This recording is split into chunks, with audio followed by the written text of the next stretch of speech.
అందరికీ నమస్కారం. ఈరోజు మనం ఒక చాలా ఆసక్తికరమైన విషయం గురించి మాట్లాడుకోబోతున్నాం.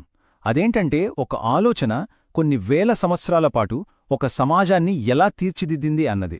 అవును, మనం వర్ణ వ్యవస్థ యొక్క 3500 సంవత్సరాల సుదీర్ఘ ప్రయాణాన్ని చూడబోతున్నాం. అదొక తాత్విక భావనగా మొదలై ఒక కఠినమైన సామాజిక వాస్తవికతగా ఎలా మారిందో తెలుసుకుందాం. ఈ మొత్తం కథ వెనుక ఒకే ఒక్క ప్రాథమిక ప్రశ్న ఉంది. అదేంటంటే, సిద్ధాంతపరంగా చూస్తే ఎంపిక మీద ఆధారపడాల్సిన ఒక సామాజిక చట్రం ప్రపంచంలోనే అత్యంత కఠినమైన వారసత్వ వ్యవస్థల్లో ఒకటిగా ఎలా మారిపోయింది? ఈ ప్రశ్నే మన ఈ ప్రయాణానికి దారి చూపిస్తుంది. సరే, ఈ ప్రశ్నకు సమాధానం వెతకడానికి మన ప్రయాణం ఇలా సాగుతుంది. ప్రాచీన కాలంలోని మూలాల నుండి మొదలుపెట్టి అదొక సామాజిక క్రమంగా ఎలా ఏర్పడింది, ఆ తర్వాత చట్టంగా ఎలా మారింది, చివరికి ఆధునిక భారతదేశంలో దాని వారసత్వం ఎంత సంక్లిష్టంగా ఉందో చూద్దాం. ఈ ప్రయాణంలో మాతో పాటు ఉండండి. ఆసక్తి ఉన్నవారి కోసం ఈ టాపిక్ మీద ఒక వివరణాత్మక డాక్యుమెంట్, కొన్ని ప్రశ్నలతో కూడిన లింక్స్ను కింద కామెంట్స్లో జతచేశాం.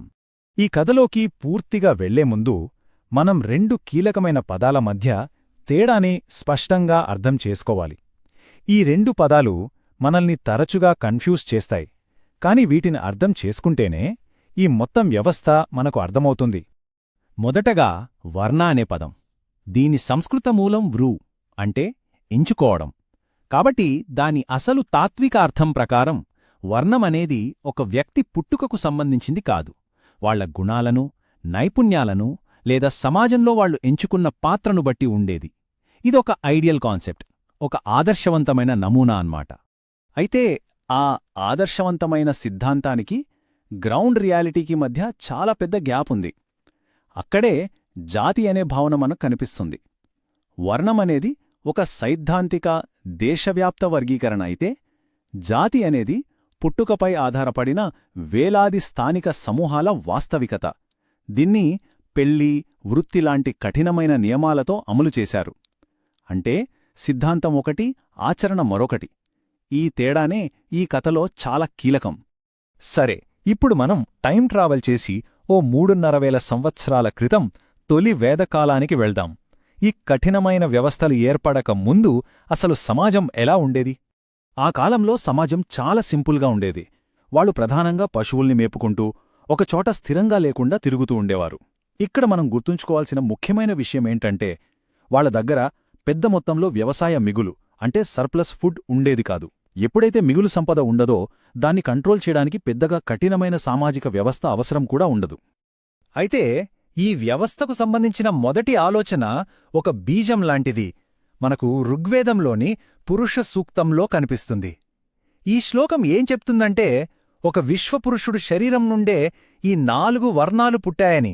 అంటే ఇది సమాజంలోని క్రమానికి ఒక దైవికమైన ఆధారాన్నిస్తుందన్నమాట. కాని ఇక్కడే ఒక పెద్ద ట్విస్టుంది. చాలామంది పండితులు, ముఖ్యంగా డాక్టర్ బిఆర్ అంబేడ్కర్ లాంటి వాళ్లు ఈ శ్లోకం అసలు ఋగ్వేదంలో భాగం కాదని వాదిస్తారు. వాళ్ల ప్రకారం సమాజంలో అప్పటికే నెమ్మదిగా మొదలవుతున్న అసమానతలకు ఒక దైవిక సమర్థన ఇవ్వడానికి చాలా కాలం తర్వాత దీన్ని చేర్చారు. ఇది చాలా కీలకమైన వాదన. మరి అంత సింపుల్గా ఉన్న సమాజం ఇంత సంక్లిష్టంగా ఎలా మారింది? సమాధానం ఒకే ఒక మాటలో చెప్పాలంటే టెక్నాలజీ. ఒక టెక్నాలజికల్ రెవల్యూషన్ ప్రతిదాన్ని మార్చేసింది. అంతా ఇనుముతో మొదలైంది. చూడండి, ఇనుప పనిముట్లొచ్చాక గంగా మైదానాల్లో స్థిర వ్యవసాయం సాధ్యమైంది. దీనివల్ల మొదటిసారిగా భారీ మొత్తంలో ఆహార మిగులు సృష్టించబడింది. సర్ప్లస్ అంటే అందరూ వ్యవసాయం చేయాల్సిన అవసరం లేదు. దాంతో కొత్త వృత్తులు, సైనికులు, పాలకులు, పురోహితులు పుట్టుకొచ్చారు. ఇదంతా ఒకదానికొకటి దారితీస్తూ చివరికి సమాజంలో వర్గీకరణకు కారణమైంది. మరి కొత్తగా వచ్చిన సంపద, ఈ మిగులు ఎవరి చేతుల్లోకి వెళ్ళింది? సహజంగానే శక్తివంతులైన యోధులు అంటే క్షత్రియులు మరియు మతపరమైన అధికారమున్న పురోహితులు అంటే బ్రాహ్మణుల చేతుల్లోకి. ఇది వాళ్ల మధ్య ఒక శక్తివంతమైన కూటమిని సృష్టించింది. ఒకరు వనరులను కంట్రోల్ చేస్తే ఇంకొకరు ఆ కంట్రోల్కి ధార్మిక లెజిటిమసీ ఇచ్చారు. సరే, సమాజంలో ఈ మార్పులు వచ్చాయి. కాని ఇవి కేవలం ఆచారాలుగా మాత్రమే ఉండిపోలేదు.